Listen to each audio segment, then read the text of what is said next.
Có những điều không nên nghe khi đang ồn ào. Nếu bạn đang ở một nơi yên tĩnh, hãy thử khép cửa lại một chút, không phải để cách ly thế giới, mà để nghe rõ tiếng lòng mình hơn. Bởi điều tôi sắp kể hôm nay không phải là một câu chuyện dễ chịu, nhưng rất có thể nó sẽ giúp bạn bớt đau đi trong nửa đời còn lại. Có bao giờ bạn tự hỏi, vì sao người khiến ta tổn thương sâu nhất lại thường là người ta yêu thương nhất? Vì sao ta hy sinh cả đời cho gia đình, cho bạn bè, cuối cùng lại là người mệt mỏi nhất, cô độc nhất? Nếu bạn từng có những câu hỏi ấy, hãy ngồi lại đây với tôi vài phút. Chúng ta được dạy từ rất sớm rằng máu mủ ruột rà là thiêng liêng, tình bạn là chỗ dựa, gia đình là nơi an toàn tuyệt đối. Nghe rất đẹp, nhưng thực tế thì sao? Rất nhiều người vì người thân mà cạn kiệt sức lực, vì bạn bè mà tổn thương lòng tự trọng, vì chữ tình mà sống trong ấm ức suốt mấy chục năm. Không phải vì bạn sống sai, mà vì bạn nhìn nhầm bản chất của mối quan hệ.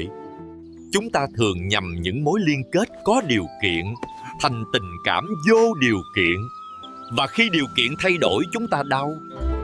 Trong y học phương Đông, cảm xúc quá mức không phải là đức hạnh, mà là một dạng tiêu hao sinh mệnh. Lo cho con quá mức mất ngủ, bận tâm ánh nhìn của người khác nặng ngực, khó thở, giữ một mối quan hệ đã nguội lạnh mệt mỏi kéo dài. Không phải họ xấu, mà là bạn đã đặt quá nhiều sinh lực của mình vào cuộc đời người khác. Khi trái tim bạn đập vì người khác quá lâu, nó sẽ quên mất cách đập cho chính bạn. Nói điều này có thể khó nghe, huyết thống không đảm bảo hòa hợp. Có những cha mẹ con cái ngồi cạnh nhau mà xa lạ như người dân. Có những anh em vì tài sản mà quay lưng cả đời. Vì sao? Bởi người thân không chỉ là ân, mà còn có thể là nhân quả đang đến hoặc đang trả. Khi bạn cố gắng dùng đạo đức, dùng hy sinh để cảm hóa một mối quan hệ vốn là nợ, bạn chỉ đang tự làm mình kiệt quệ. Người thân không phải là tài sản, họ là người đồng hành một đoạn. Đi hết đoạn ấy, ai cũng nên có con đường riêng. Bạn bè không phản bội bạn, chỉ là hai người đã không còn cùng tần số. Khi bạn thay đổi mà vẫn cố giữ nguyên các mối quan hệ cũ, bạn sẽ phải hạ thấp chính mình để hòa vào họ. Uống khi không muốn uống, nghe khi không muốn nghe, cười khi trong lòng mệt mỏi. Đó không phải là tình bạn, đó là tự làm hao mình. Bạn bè là người cùng đi một chặng, không phải ai cũng đi đến ga cuối. Thứ nhất, xem đời như một vở kịch. Người khác có thể làm khó bạn, nhưng bạn không nhất thiết phải nhập vai đau khổ. Thứ hai, đối xử với người thân như khách quý, có lễ, có ranh giới, có tôn trọng. Quá thân thường là bắt đầu của đổ vỡ. Thứ ba là học cách ở một mình.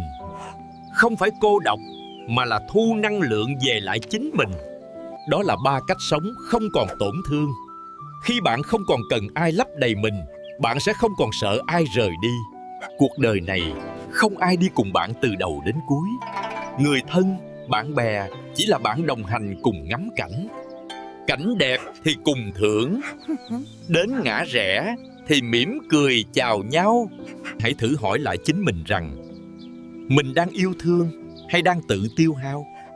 Nếu bạn thấy mình trong câu chuyện này, hãy để lại suy nghĩ của mình dưới phần bình luận. Tôi sẽ biết bạn đã nghe đến tận cùng. Và nếu bạn muốn tiếp tục những câu chuyện giúp tâm nhẹ hơn, đời sâu hơn, hãy ở lại cùng kênh.